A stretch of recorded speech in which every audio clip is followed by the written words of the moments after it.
За свою жизнь Иван Яковлевич Яковлев открыл около 400 школ, в том числе и для других народов.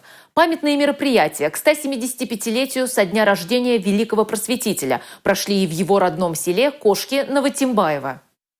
На родине создателя современного чувашского алфавита у бюста возле мемориального музея имени Ивана Яковлева состоялся торжественный митинг. В память о великом просветителе чувашского народа присутствующие возложили цветы к его бюсту. Председатель оргкомитета мероприятий к 175-летию Ивана Яковлева, депутат Государственной Думы Анатолий Аксаков.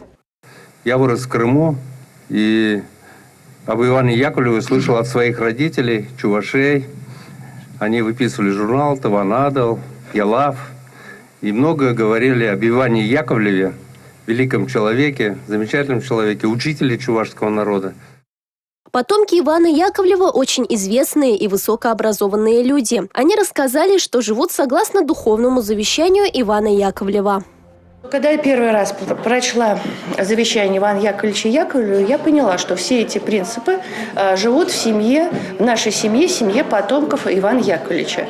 И что прежде всего это вера в Бога, как основу всего бытия. Также хочу отметить, что вера в Россию, великое предназначение, в единство ее народа в крови у всех. Яковлев является в самом лучшем смысле слова составной частью традиции. Это очень важно. Причем традиция одновременно и общероссийской, и чувашской. Поэтому для меня Яковлев – это часть меня. Почтить память Ивана Яковлева прибыли делегации из Чувашии, Ульяновской области, и, конечно же, из самого Татарстана. Хочу, чтобы дети о нем знали, восхищались им и в дальнейшем как-то не забывали ни свой родной язык, ни свою нацию, свои традиции, и чтобы знали.